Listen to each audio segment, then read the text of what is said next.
sealed the deal on buying me an Adventure 4. Yep, Flash Forge Adventure 4, folks. Come with me and let's learn more about this machine. So I procrastinated long enough on getting a 3D printer. Why a 3D printer has not been in my life beats me. Straight up, I do not know why. The ease to use this Flash Forge Adventure 4 was just stupid easy. Upon purchasing it, I was worried about putting designs into the flash drive here and getting it into the system set up to start printing. So yes, I was worried about getting this printer, setting it up, because I did not have no experience at all with 3D printer. And again, very easy to use. If there's someone out there that says a 3D printer is hard to use, well, maybe they have their own 3D printer, but this Adventure 4, zero experience, snap of a finger, very easy. Come see, I'll show you some unique features it has. Now what we're printing is some junk HO scale cars. I had a problem and hiccup with that, but I'll get to that in a minute, and it was strictly my error on being a new beginner. But anyways, the ease on using this machine is as simple as touch, go, very layman terms, very, very simple setup. You can pause it, resume it. If the power goes out, it already saved it into here, it'll kick back on and do its thing. There's so many different things you can do with this, it's unreal. From setting your axis height, your axis from left to right, your table back and forth, your auto leveling, everything is just stupid easy to use, okay? Another thing why I like the Adventure 4 is because it's concealed. It's all in one. It's all tightly neat and packed away. And of course, the spool holder, you do not have to do no fancy, crazy mounts or anything to put a spool in here. It's all concealed, very neat. For the price I paid, very happy, will not go back. Love the decision I made. This side removes, it pops right out, very easy to remove. You have to go into the side and work on it. It even has an extra tip, 265-degree tip, which I specifically wanted with this setup. So I had a choice to not get the higher tip, but I did. For in case I run into problems, I want to heat this thing up. Max Forge. Okay, while she prints away, let me give y'all some hiccups I had. Okay, the only hiccups I had was setting up the print. Okay, such as this. I tried to print a locomotive. You can see it's all spaghetti, squiggly lines and whatnot. Because I was not familiar how to put supports into the areas where it needs supports, so if it's sitting like this, the head comes across it, it pushes down, and you lose support. So because I did not know how to set up supports, which I do now, we had this mess. That same mess I had, I was trying to print a dragon, and a quarter through the print, it started squiggling because I didn't have the supports. Those are the two prints I messed up in a 5-hour span. I'm trying to figure out how to make the print quality work, should I say. It's not the machine's fault. It was my design fault. So as far as setting this thing up, it's a simple plug into the wall, turning it on, setting it up, follow the instructions, very simple. And going on to your main internet computer,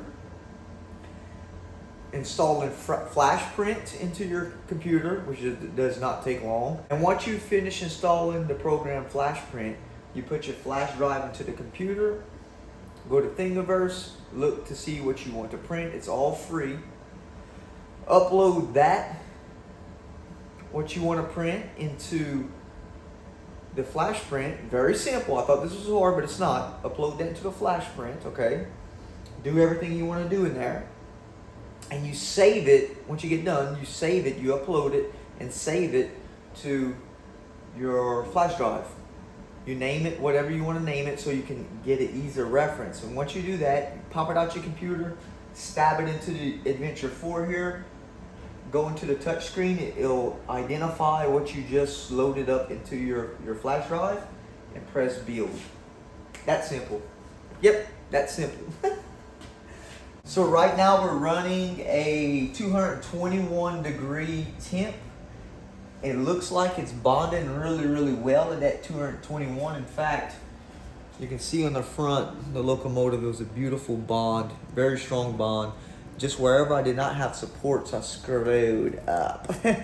But luckily this is some stuff that I got with the machine, and it's not no more expensive filament, which we're going to get coming up.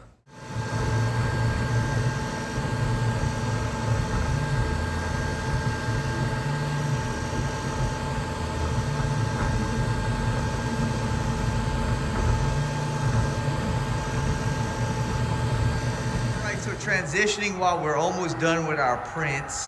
Check out our old SD60M running here. It's been over a week I have ran this locomotive in here. And just to show you where we're gonna place the 3D printed cars is gonna be within Mr. James Feeney's diorama he built for me. And we're gonna place our junk cars somewhere in here. And speaking of junk cars, let's go ahead and see how they're coming out. It should almost be done. Yeah, she's a printing away. So we're at 3 minutes left. What? At 220 degrees on the PLA, the temperature, which is an efficient temperature to run on PLA. I've reviewed and researched a lot on that. PLA runs at around 210, 220, somewhere in that range. Let's open our door up. Well, I don't want to, no, never mind. You're just gonna have to see my reflection. So yeah, she's printing. So the one on the far right is a smashed hood. Pretty decent. Let me go ahead and let this finish printing, and I'm gonna pull it off and we're gonna inspect these little gadgets closer. Alright, so let's open this up. Magnetic platform, check this out. Look at that.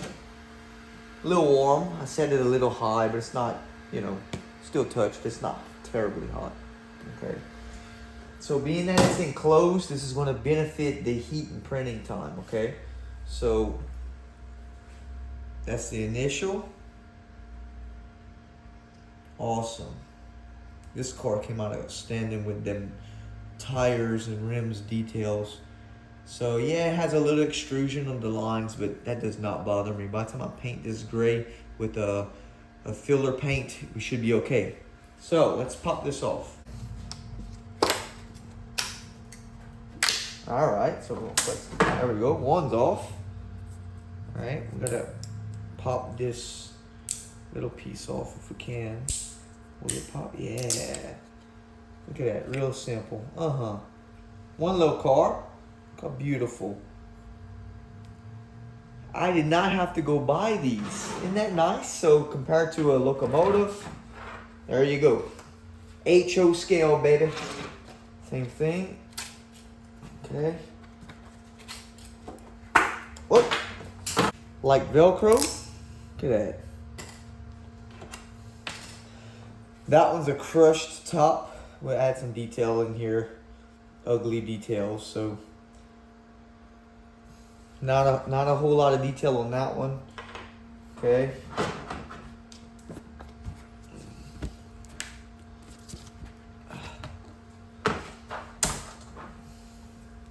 Same thing, pops off like Velcro. That's a nicely detailed little car. Even got the little grill in the front. Cool, huh? No wheels. Okay, that's okay. It's junk cars, right? It's gonna be in the junkyard. I don't want to permanently bend this plate. Okay, beautiful. Another. So this is a solid core filament. You cannot mess this up. Look at that. Beautiful little car, huh? It's just for looks, folks. Give the illusion. I'll have to get me a little scraper for this. Oh, it's stuck right there. All right. Again, you get the front smashed in section. Okay, so I'm gonna finish cleaning this off camera.